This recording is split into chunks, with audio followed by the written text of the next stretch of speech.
Shalom, selamat pagi jemaat Tuhan yang terkasih.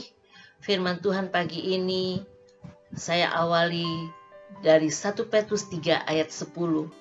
Siapa yang mau mencintai hidup dan mau melihat hari-hari baik, ia harus menjaga lidahnya terhadap yang jahat dan bibirnya terhadap ucapan-ucapan yang menipu. Judul firman Tuhan pagi ini, jadilah berkat melalui perkataanmu. Perkataan memiliki banyak kekuatan. Orang yang mau menikmati hidup dan mengalami hari-hari yang baik harus menjaga mulutnya supaya tidak membicarakan hal-hal yang jahat atau tidak mengucapkan hal-hal dusta. Hidup dan mati dikuasai lidah. Siapa suka menggemakannya akan memakan buahnya. Itu yang dikatakan Salomo dalam Amsal 18 ayat yang ke-21.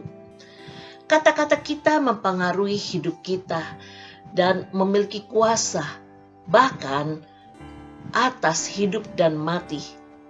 Mulut bicara dari apa yang ada di dalam hati. Ucapan kita bisa mengutuk diri sendiri atau memberkati diri sendiri. Itu sebabnya kita harus berhati-hati dengan apa yang kita ucapkan. Di dalam banyak bicara pasti ada pelanggaran, tetapi siapa yang menahan bibirnya berakal budi. Amsal 10 ayat 19. Jadi saudara, jangan sembarangan dalam berbicara dan jangan anggap itu cuma candaan. Bukan hanya Tuhan yang mendengarnya loh, tapi iblis juga mendengar apa yang kita katakan. Itu sebabnya apa yang kita perkatakan mengikat hidup kita di dalam dunia ini dan juga di akhirat. Mazmur 139 ayat yang keempat katakan, sebab sebelum lidahku mengeluarkan perkataan, sesungguhnya semuanya telah kau ketahui ya Tuhan. Jadi saudara, kita sering mendengar ada orang yang berkata, kamu ini bicara dulu baru pikir. Ya, karena ada orang-orang yang berpikir sebelum berbicara atau sementara berbicara sambil berpikir. Tapi banyak kali orang berpikir setelah berbicara. Dan bukankah kita suka kata, iya, tadi aku ngomong apa ya? Wah, salah gak ya kata-kataku? Ya, jadi saudaraku yang dikasihi Tuhan, kita harus hati-hati dengan apa yang kita ucapkan. Karena ucapan kita itu bisa menjadi kekuatan atau bisa membunuh seseorang. Ya, kata-kata kita bisa menjadi pendorong ya bagi keluarga kita, buat suami kita, buat istri kita, buat anak-anak kita, bahkan buat teman-teman kita.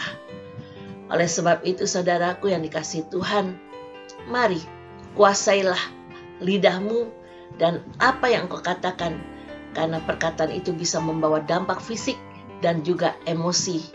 Itu sebabnya Paulus berkata, jadi akhirnya saudara-saudara, semua yang benar, semua yang mulia, semua yang adil, semua yang suci, semua yang manis, semua yang sedap didengar, semua yang disebut kebajikan dan patut dipuji, pikirkanlah semuanya itu.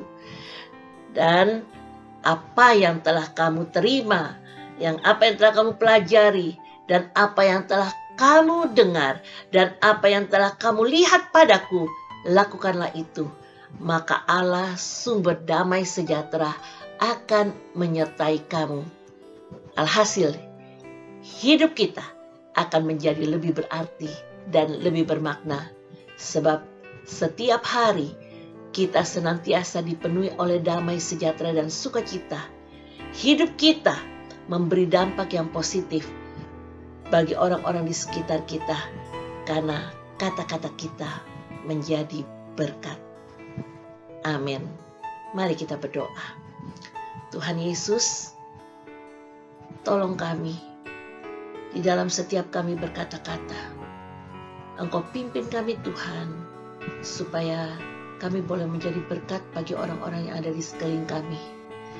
Melalui kata-kata kami memberi kekuatan bagi orang-orang yang lemah, bagi orang-orang yang putus asa.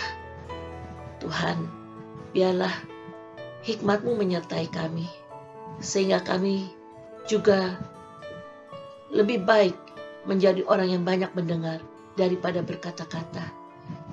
Sehingga pada saat kami berkata-kata, kami tahu apa yang harus kami katakan, sehingga orang boleh diberkati. Terima kasih Tuhan, dalam nama Yesus kami berdoa. Amin. Tuhan Yesus memberkati.